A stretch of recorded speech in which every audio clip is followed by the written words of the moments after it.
Hello दोस्तों, एक ऐसी वीडियो जिसमें आपको जापान वीज़ा के रिगार्डिंग ए टू जेड हर चीज़ एक्सप्लेन की जाएगी। तो शुरू से लेके एंड तक देखना। अब तक की जो भी जापान वीज़ा रिलेटेड वीडियोस हैं वो सारी इसके अंदर है। So every little bit of information you need for Japan visa will be inside this video. और एक अपडेट है, इस वीडियो में जब मैंने ये वीडियो शूट करी थी तो जापान की वीज़ा फीस थी 500 और as of today it's like mid of Feb 2026। तो एज ऑफ टुडे जापान की वीज़ा फीस 450 रुपीज़ है।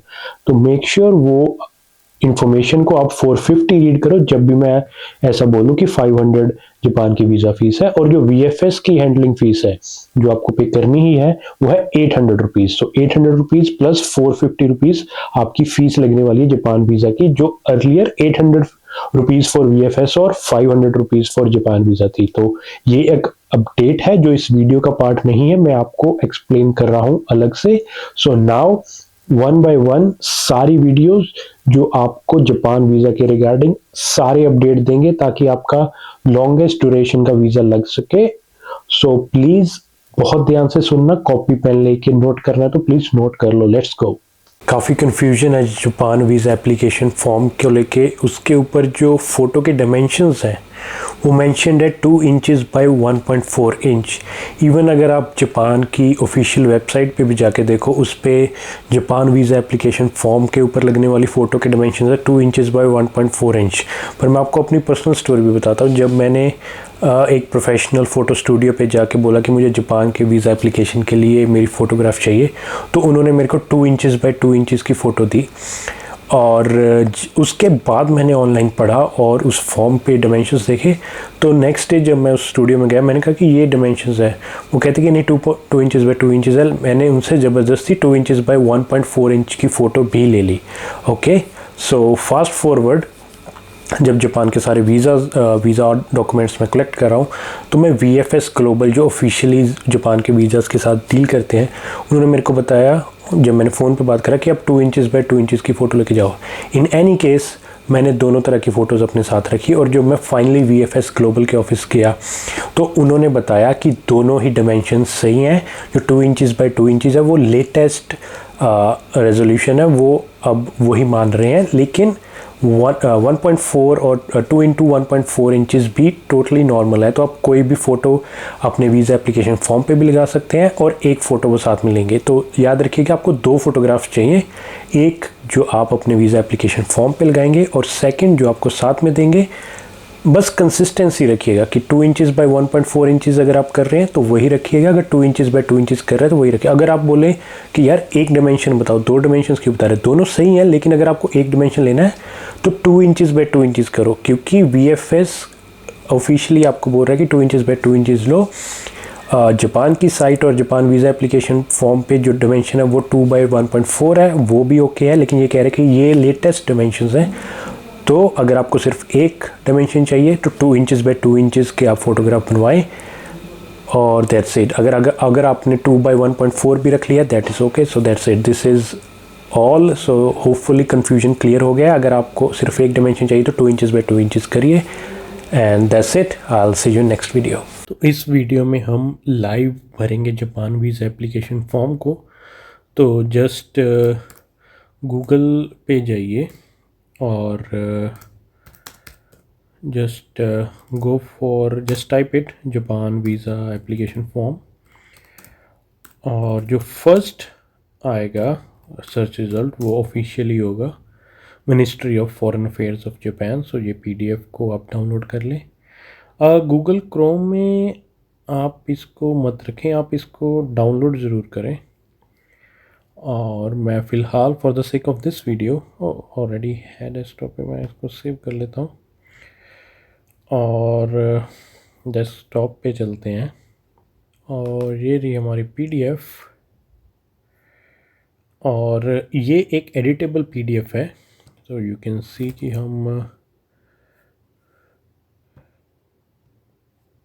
कुछ भी टाइप कर सकते हैं, पर याद रखिएगा आप इसको सेव नहीं कर सकते। आप इस पीडीएफ को सेव नहीं कर सकते, आप सिर्फ इसको प्रिंट कर सकते हैं। तो अगर आप घर पे भर रहे हैं और आपको प्रिंट बाहर जाके लेना है, ऑब्वियसली मोस्टली आपके घर पे प्रिंटर नहीं होता, मेरे पास भी नहीं है। तो करना क्या है, जैसे जब ये फॉर्म पूरा फिल हो जाएगा, आपको एक एक कॉलम बताऊंगा, आपको किसी भी और वीडियो में जाने की ज़रूरत नहीं पड़ेगी। जब सब कुछ हो गया तो आपको इसमें प्रिंट में ही जाना है। यहाँ पे प्रिंट का ऑप्शन है, या कंट्रोल पी कर लीजिए, और प्रिंट में प्रिंटर चूज़ करने के बजाय प्रिंट एज पीडीएफ कर दो। और जब आप प्रिंट एज पीडीएफ करोगे तो आपका फिल्ड फॉर्म आएगा। अब ये है कि फॉर्म अच्छे से भरिएगा, बाद में वो प्रिंट हो गया तो फिर आप टाइप तो नहीं कर पाएंगे उसमें। और अगर आपको डाउट है कि ये बाद में कोई दिक्कत ना हो जाए, तो आप इस फॉर्म का ही प्रिंट लेके ब्लैक पेन से भर लीजिए, कैपिटल लेटर्स में भर लीजिएगा पूरा। पर कंसिस्टेंसी रखिए, या तो पूरा टाइप करके ही निकालो या फिर पूरा बाहर ब्लैक पेन से ही भरो। ऐसा मत करिए कि कुछ कॉलम छोड़ दिए और बाद में वो ब्लैक पेन से भर रहे। हो सकता है वीएफएस जो ऑफिशियली जापान के वीज़ाज़ के साथ डील करता है, वो बाद में आपका फॉर्म एक्सेप्ट ना करे और बोले कि फिर से भर के लाओ, या फिर से प्रिंट करके आप उसको पेन से भरो। और वीएफएस में अगर आप प्रिंट्स लेने जाओगे, फ़ोटोग्राफ्स खिंचाने जाओगे, तो वो बाहर से 4 to 5 टाइम्स महंगा होगा, ये एक फैक्ट है। तो बेटर है कि आप पहले से ही सब कुछ ठीक करें। जो फॉर्म में भरना है वो आपको मैं एक एक चीज़ बताऊंगा, आपको उसके बाहर जाने की ज़रूरत नहीं पड़ेगी। ओके, कंसिस्टेंसी रखिए, या तो पेन से ही भरिए या ऑनलाइन ही भरिए, मिक्स मत करिएगा कि कुछ कॉलम पेन से और कुछ column type. So anyways, top का जो डाटा है वो मोस्टली फ़ोटो के बारे में ऑलरेडी वीडियो बना चुका हूँ। 2 inches by 2 inches new format है, तो 2 इंचज़ बाई 2 इंचज़ की फ़ोटो लीजिएगा। 2 इंचज़ बाई 1.4 इंचज़ भी लेंगे तो भी एक्सेप्ट हो जाएगी, लेकिन प्रेजेंट में भी 2 इंचज़ बाई 2 इंचज़ चल रही है और फ्यूचर में 2 इंचज़ बाई 2 इंचज़ ही चलेगी। आप 2 इंच बाई 2 इंच की फ़ोटो यहीं पे पेस्ट कर दीजिए, कोई इशू नहीं है। अगर आप वीएफएस में जाके भी फ़ोटो खिंचवाएंगे, वो आपको सिर्फ 2 इंच बाई 2 इंच की फ़ोटो ही देंगे जापान के लिए। ओके, सर नेम और आपका नेम, तो जो भी आपका नेम है, तो आप ये देखिए, आप इसको एडिट कर सकते हैं, ABC सिंह, जो भी आप, ये आपको पासपोर्ट से देख के भरना है। आपका अदर नेम है वो भी पासपोर्ट पे, आपका डेट ऑफ बर्थ, तो जो फॉर्मेट मेंशन है ना उसी के हिसाब से करिएगा। जैसे यहाँ पे ये स्लैश दिया गया है, प्लेस ऑफ बर्थ, तो जो भी आपका प्लेस ऑफ बर्थ है, लाइक से चंडीगढ़ है, और आप यहाँ पे स्पेस दे सकते हैं थोड़ा, ताकि वो बिल्कुल सिटी, स्टेट और कंट्री के ऊपर आ जाए। स्पेस नहीं भी देंगे, सिर्फ एक स्पेस दे के टाइप कर देंगे तो भी कोई इशू नहीं है। जब तक आपकी चीज़ें टेक्निकली करेक्ट हैं, कोई इशू नहीं आएगा आपको। अपना जेंडर सेलेक्ट कीजिए, आप अपना मैरिटल स्टेटस सेलेक्ट कीजिए, आप अपना नेशनैलिटी सेलेक्ट, नेशनैलिटी आपको टाइप करने की ज़रूरत नहीं है, वो यहीं पे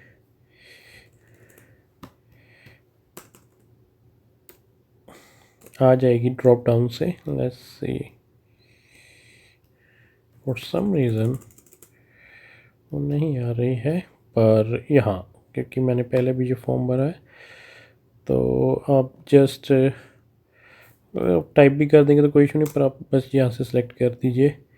और हाँ, ये खाली छोड़िए, आपको बहुत सारे कॉलम्स खाली छोड़ने होंगे, जो कि totally ID number issued to you by your government. So यहाँ पे वीएफएस से फ़ोन करके रियल में फॉर्म्स भर के सब कुछ कंफर्म करने के बाद बता रहा हूँ, आपको अपने आधार कार्ड का नंबर भरना है। तो आधार कार्ड का जो भी नंबर है जस्ट भर दीजिए, एज इट इज़ भर दीजिए, जैसे वो थोड़ा स्पेस के साथ लिखा होता है वैसे कर दीजिए। एक ही बात है, बस नंबर सही होना चाहिए। पासपोर्ट, नॉर्मली आपके पास ऑर्डिनरी पासपोर्ट होगा, जो भी आपका नंबर है वो भर दीजिए यहाँ पे। प्लेस ऑफ इशू वो आपके पासपोर्ट के ऊपर लिखी होगी, तो वो आप यहाँ पे भर सकते हैं। डेट ऑफ इशू वो भी उसके ऊपर लिखा हुआ है, सेम जैसे डेट ऑफ बर्थ में फॉर्मेट रखा था वैसे ही रखना है। इशूइंग अथॉरिटी, ये इम्पॉर्टेंट है, ये ठीक से भरिएगा, इसमें भरिए, मैं आपको पूरा भर के देता हूँ। Ministry of external affairs of India. तो जो वीएफएस डील कर रहा है जापान के वीज़ाज़ के साथ इंडिया में, तो उन्होंने कहा कि आप इसमें ministry of external affairs of India exactly यही लिखिए, तो आप यही लिखिए। और सर्टिफिकेट ऑफ एलिजिबिलिटी नंबर कुछ नहीं है, आप इसको खाली छोड़िए। पर्पस ऑफ विजिट मैं टूरिस्ट वीज़ा के रिगार्डिंग ही इन्फॉर्मेशन दे रहा हूँ सिर्फ। तो अगर आपका किसी और टाइप का वीज़ा है तो मेरे चैनल की वीडियोस आपके लिए नहीं है। तो यहाँ पे टूरिज़्म लिखिए, intended length of days. So Japan का वीज़ा लेने से पहले आपको अपने होटल और टिकट्स बुक करनी होती हैं, चाहे वो डमी होटल्स और डमी टिकट्स हो, पर उसके हिसाब से आपका date of arrival in Japan let's say जो कि है 4/6/2025, और जब भी आप वापस जा रहे हैं, जैसे 14th है मेरा, तो 11 डेज़। और पोर्ट ऑफ एंट्री नरीता एयरपोर्ट पे उतरना है, तो नरीता एयरपोर्ट। और अब देखिए, ये फॉर्म को आप टाइप करके प्रिंट भी कर सकते हैं, और इस फॉर्म को आप प्रिंट करके पेन से भी लिख सकते हैं। लेकिन देखिए, जैसे ministry of external affairs of India लिखा है, तो वो कितने अच्छे से लिखा गया है, उस स्पेस में आ गया। लेकिन आप पेन से लिखेंगे वो इतना अच्छा नहीं लगेगा और स्पेस कमी पड़ जाएगी। तो बेटर यही है कि आप टाइप करके उसका प्रिंट ले लें। नेम ऑफ शिप और एयरलाइंस, तो जो भी आप टिकट लगा रहे हैं उस हिसाब से यहाँ पे भर दीजिए। अब ये जो नेक्स्ट कॉलम है, अब आप अगर ट्रैवलर हैं तो आप obviously Kyoto, Osaka, Tokyo, Nagoya, बहुत सारे सिटीज़ जाना चाहेंगे, या इवन इफ़ अगर एक सिटी भी जा रहे हैं, हो सकते हैं आप मल्टीपल होटल्स में रहें। तो एज़ पर वीएफएस आपने यहाँ पे जो होटल में आपने फर्स्ट नाइट स्टे करना है जापान जाने के बाद, वो होटल का नाम लिखना है, बस दैट्स इट। और किसी होटल का नहीं लिखना। और मेक सेंस, क्योंकि यहाँ पे सिर्फ एक नाम, एक टेलीफोन नंबर और एक एड्रेस की ही स्पेस है। तो मैं यहाँ पे जो मेरा वेरी फर्स्ट होटल है टोक्यो पहुँचने के बाद, उसका डिटेल्स यहाँ पे डाल देता हूँ। और जो भी होटल बुकिंग की साइट से एग्जैक्ट स्टेट मिला, तो शिना, जो भी आपका एड्रेस है, राइट। सो यहाँ पे कुछ पिन कोड आ रहा है, तो एग्जैक्ट होटल का एड्रेस यहाँ पे डाल दिया। अगर आप पहले कभी जापान गए हैं, आई गेस नॉट, क्योंकि अगर आप ये वीडियो देख रहे हैं तो आप फर्स्ट टाइम फॉर्म फिल कर रहे हैं, तो इसको एम्प्टी छोड़िए। जो भी, ऐसा नहीं है कि जो आपको नहीं पता वो एम्प्टी छोड़ना है, वो फिर वही बात है कि अगर आप प्रिंट करेंगे बाद में भरेंगे वो दिक्कत हो जाएगी। पर जो रेलिवेंट नहीं है उसको खाली ही छोड़ना है, कुछ नहीं करना वहाँ पे। और ये आपका पर्सनल एड्रेस है, राइट। सो जो भी आपका एड्रेस है, जैसे जो इम्पोर्टेंट नहीं है उस पर मैं इतना ध्यान नहीं दे रहा, जो इम्पोर्टेंट है उस पर मैं, टेलीफोन नंबर मेरे पास नहीं है, आजकल किसी के पास नहीं होता, तो उसको खाली छोड़ दीजिए। मोबाइल नंबर है, ईमेल आईडी है, अच्छे से भरिएगा। ये कॉलम मैं इग्नोर कर रहा हूँ।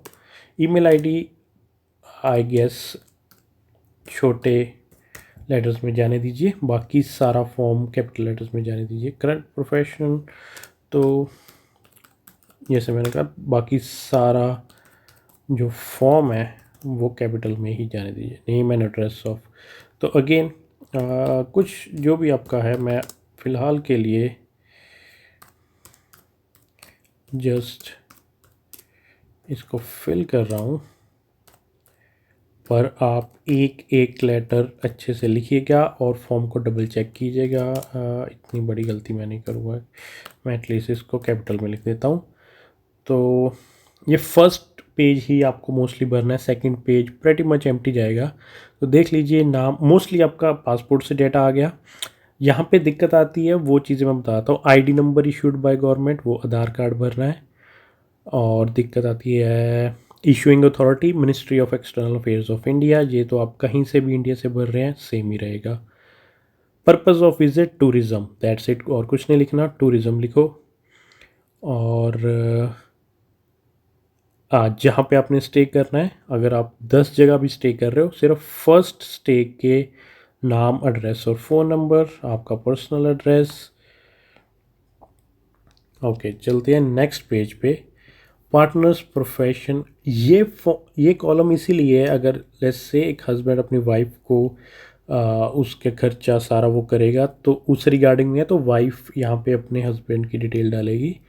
नेक्स्ट है गारंटर और रेफरेंस इन जापान, अगर आपका कोई गारंटर है, कोई बंदा आपको उधर से आपका ट्रिप जो है स्पॉन्सर कर रहा है, तो वो डिटेल्स यहाँ पे आएंगी। तो अगेन खाली, फर्स्ट भी खाली, गारंटर वाला भी खाली, इन्वाइटर अगर फॉरेन से कोई आपको लाइक लोग वो करते हैं, इनवाइट करते हैं, आपके पास कोई लेटर है जो बंदे ने आपको इनवाइट करा कि कम विज़िट, तो अगेन खाली। सो अगर आप नॉर्मली जस्ट एक विज़िटर है इंडिया से और जा रहे हैं तो ये सारे कॉलम खाली, और नीचे कुछ येस एंड नो है जो कि बस क्रिमिनल हिस्ट्री है, तो ये सारे नो होंगे। अब हो सकता है कि अनफॉर्चुनेट इंसिडेंट में कोई बंदा किसी क्रिमिनल एक्टिविटी का पार्ट बन गया हो, उसकी कोई गलती भी ना हो, तो उसकी डिटेल यहाँ पे इस कॉलम में डल सकती है। पर वो ये कॉलम तभी भरना है अगर ऊपर कोई येस है। 99.99% केसेस में सब नो होगा, कोई क्रिमिनल हिस्ट्री हमारी नहीं होती अगर आप एक नॉर्मल सिटीज़न है, अपनी लाइफ जी रहे हैं।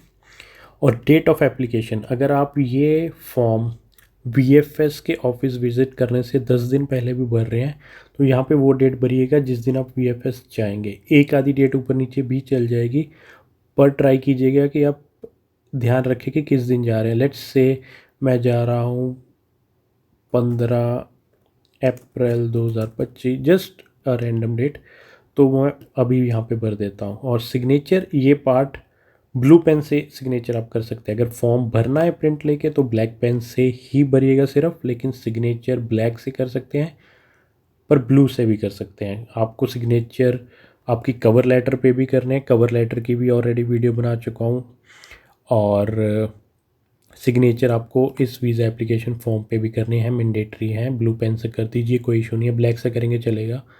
सो दैट्स इट, कोई दिक्कत नहीं आनी चाहिए आपको वीज़ा एप्लीकेशन फॉर्म भरते हुए। कोई दिक्कत आ रही है तो नीचे कमेंट्स कीजिए, और आगे एक दो और वीडियोस, छोटे टॉपिक्स, और फिर पूरी जापान की चेकलिस्ट करेंगे कि जब आप वीएफएस के सेंटर जाएं तो वहाँ पे आपका एक भी रुपये का खर्चा ना हो और आपका सब कुछ स्मूथली हो। आपके पास एक एक छोटे से बड़ा डॉक्यूमेंट आपका हो ताकि कोई दिक्कत ना आए। एक्स्ट्रा डॉक्यूमेंट्स होंगे कोई दिक्कत नहीं, पर कोई शॉर्टेज होगी तो बहुत दिक्कत आएगी। So that's it for this video, I will see you in the next one. Hello दोस्तों, welcome back to another video. और इस बार हम जापान वीज़ा के रिलेटेड सबसे इम्पॉर्टेंट वीडियो करेंगे, और हम कवर करेंगे all the documents that you need for your Japan visa as an Indian citizen. तो अभी तक की वीडियोज़ हमने देखा कि आपकी पासपोर्ट, आपकी जो फ़ोटो है वीज़ा एप्लीकेशन फॉर्म पे वो कैसे हो, आपके वीज़ा एप्लीकेशन फॉर्म को भरना कैसे है, और कवर लेटर के सैम्पल्स, एक्चुअल कवर लेटर्स जिनसे हमने वीज़ाज़ एक्चुअली एक्वायर करे हैं जापान के, तो वो वीडियोस भी ज़रूर देखिएगा। पर ये सबसे इम्पोर्टेंट वीडियो है, और स्टार्ट करते हैं। अराउंड 15 डॉक्यूमेंट्स हैं।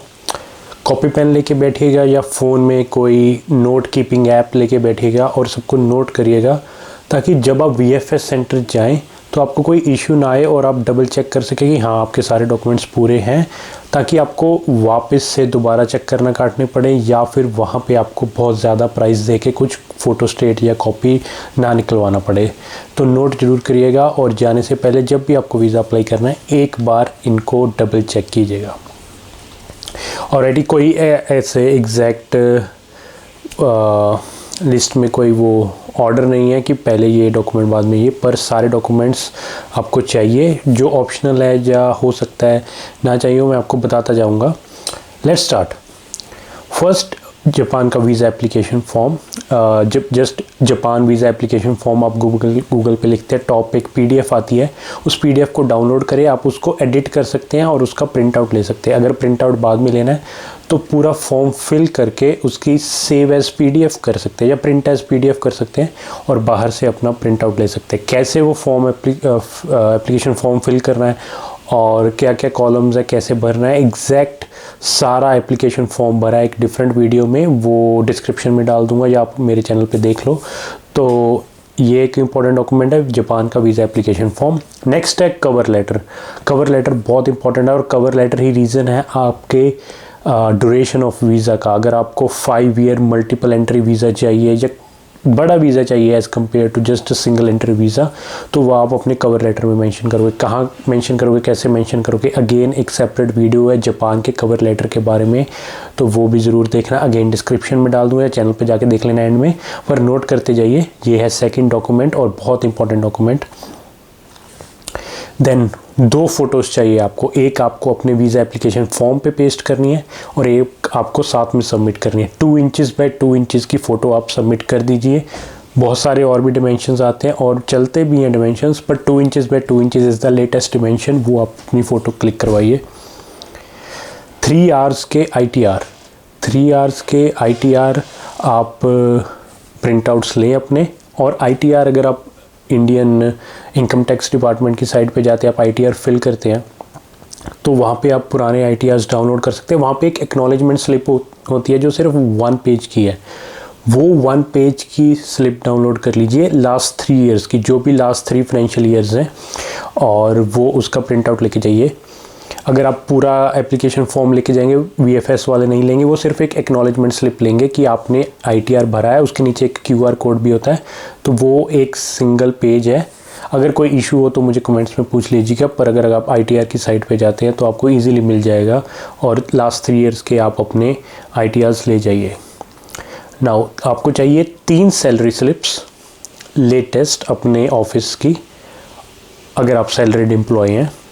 अगर आप जॉब नहीं भी करते तो भी आप वीज़ा अप्लाई कर सकते हैं। जापान का वीज़ा थोड़ा सा रैंडम है, इसके रिज़ल्ट्स थोड़े से रैंडम है, अनएक्सपेक्टेड है, पर आप सैलरीड हैं। लास्ट 3 सैलरी स्लिप्स लेके जाइए और साथ में लेके जाइए NOC ऑफिस की तरफ से। सैलरी स्लिप्स हो सकता है उनके बिना भी काम चल जाए, लेकिन NOC आपको चाहिए, और ITRs आपको डेफिनेटली चाहिए। सैलरी स्लिप्स थोड़ा ऑप्शनल है, पर मैं कहूँगा लेके जाइए और सबमिट कीजिए। 6 मंथ्स की बैंक स्टेटमेंट, इसके बिना भी काम चल रहा है, और अगर आप नहीं देंगे तो भी आपकी एप्लीकेशन फॉरवर्ड हो जाएगी, लेकिन मैं कहूँगा आप लेके जाइए। और अब बैंक बैलेंस को लेके बहुत क्वेश्चन है, कितना होना चाहिए। 1 लाख बोलते कि 1 लाख होना चाहिए, मैं कहूँगा कि जितना ज़्यादा उतना अच्छा, पर लास्ट 6 मंथ्स का आपको लेके जाना, तो लास्ट 6 मंथ्स में एकदम से कोई ट्रांजैक्शन नहीं होनी चाहिए। आपकी नॉर्मल सैलरी आनी चाहिए या आपका जेन्युइन ट्रांजैक्शंस होनी चाहिए। ऐसा नहीं है कि लास्ट 6 मंथ्स के बीच में एक बहुत बड़ी ट्रांजैक्शन हुई है और आपका बैंक बैलेंस ऊपर हो रखा है, वैसे वो नीचे था। तो 6 मंथ्स पहले से अपना बैलेंस मेंटेन रखें। ओके, ऑफ कोर्स आपका पासपोर्ट, और अगर आपका कोई ओल्ड पासपोर्ट्स हैं वो आप सबमिट कर सकते हैं, ये ऑप्शनल है, पर मैं बोलूँगा कि आप साथ में ले जाइएगा, बाय चांस वो बोले कि पुराने पासपोर्ट्स दो। वैसे ये ऑप्शनल है, जो आपका लेटेस्ट पासपोर्ट है जिसमें मिनिमम 6 मंथ्स की वैलिडिटी होनी चाहिए, वो लेके जाना है। पुराने पासपोर्ट्स भी ले जाइएगा और सबमिट कर दीजिएगा, बाद में वीज़ा के साथ वापस भी आ जाएंगे। पासपोर्ट की फ़ोटो स्टेट चाहिए। अगेन अब VFS से कुछ भी फ़ोटो स्टेट नहीं कराना चाहेंगे, बहुत हाई चार्जेस लेते हैं। पासपोर्ट की फ़ोटोकॉपी इंक्लूडिंग उसका लास्ट पेज, एक ही पेज पे कॉपी लीजिएगा जिसमें फ्रंट और लास्ट पेज आ रहा है पासपोर्ट का। ओके, आधार कार्ड की photostat, original Aadhaar card check नहीं करते, पर ओरिजिनल भी ले जाइएगा, और आधार कार्ड की photostat. And next up PAN card की photostat, again original PAN card check नहीं करते, पर ओरिजिनल पैन कार्ड भी ले जाइएगा। आइटिनरी लिस्ट, ये मैंडेटरी है, तो ये सॉर्ट ऑफ आपके कवर लेटर का पार्ट है। कवर लेटर में आप मेंशन भी कर सकते हैं कि नेक्स्ट पेज आइटिनरी लिस्ट है, नहीं भी मेंशन करेंगे, पर आइटिनरी लिस्ट वो मांगेंगे। और आइटिनरी लिस्ट जस्ट एक लिस्ट बना लीजिए और उसमें लिख दीजिए day 1, let's say day 1 Tokyo Sensoji temple Tokyo tower, और होटल का नाम और होटल का phone number. Day 2 like team labs Tokyo, और अगर आपका होटल चेंज है, होटल का नाम, होटल का phone number. Day 3 let's say आप क्योटो में है, day 3 Kyoto, bamboo forest, Fukushima, और अगेन क्योटो के होटल का नाम। तो आपकी अगर आप 10 दिन रह रहे हैं तो 10 उसमें कॉलम्स बनाइए। मैं इसका भी एक अलग वीडियो बना दूंगा या डिस्क्रिप्शन में लिख दूंगा। कुछ नहीं है, जस्ट एक पेज है जिसमें आपके जितने दिन है उतने दिन का जो होटल और उसका फ़ोन नंबर है, प्लस आप कौन से सिटी में और आप क्या एक्टिविटी कर रहे हैं। जैसे सेंसोजी टेम्पल जा रहे हैं, स्काई ट्री जा रहे हैं, कुछ भी विज़िट कर रहे हैं, आप ओसाका में हैं, दोतनबरी जा रहे हैं, तो वो आपका आइटिनरी है और ये मैंडेटरी है। तो आइटिनरी के लिए लेट्स सी एक और वीडियो बना लेंगे और आइटिनरी आपको दिखा दूंगा कि कैसे आइटिनरी लिस्ट बनानी है, वीडियो बना ही देंगे। तो नेक्स्ट वीडियो में आइटिनरी की भी बना देता हूँ। एनीवेज आइटनरी लिस्ट मैंडेटरी है, 1 पेज है, कुछ खास नहीं, आप अपनी मर्जी से बना लें, लेकिन अगर कुछ भी डाउट है नेक्स्ट वीडियो में आइटनरी पे बना देता हूँ। नेक्स्ट है ट्रैवल इंश्योरेंस, टोटली ऑप्शनल है, अगर आप नहीं भी देंगे तो कोई फ़र्क नहीं पड़ता, पर अगर आप जेन्युइनली ट्रैवल इंश्योरेंस लेना ही चाहते हैं और आपको थोड़ा सेफ फील होता है फॉरेन ट्रैवल में कि ट्रैवल इंश्योरेंस लेके जा रहे हैं, तो उसकी एक कॉपी आप वीज़ा एप्लीकेशन फॉर्म के साथ भी दे दो, no issues. Air tickets mandatory हैं, आपने एक्चुअल एयर टिकट्स करा रखे हैं जिसके अगेंस्ट मैं अवॉइड करूंगा, या डमी टिकट्स करा रखे हैं। एयर टिकट्स मैंडेटरी हैं टू एंड फ्रो, मतलब जापान जाने के भी और वापस आने के भी। अगर बीच में आप कोई फ़्लाइट्स ले रहे हैं एक सिटी से दूसरी सिटी, वो नहीं चाहिए, वो आपकी पर्सनल आइटनरी है, आप ट्रेन से जा रहे हैं या टिकट से जा रहे हैं, कैसे भी जा रहे हैं। Next up hotel bookings, again mandatory हैं, मेक माई ट्रिप से या किसी भी ऐप से आप कर सकते हैं। थोड़ी कंसिस्टेंसी रखिए, तो एक ही ऐप से सारे टिकट्स बुक कर दो, होटल बुकिंग्स कर दो, और पे तो नहीं करना पड़ता, आप होटल पे जाके पे कर सकते हैं या कुछ दिन पहले पे कर सकते हैं।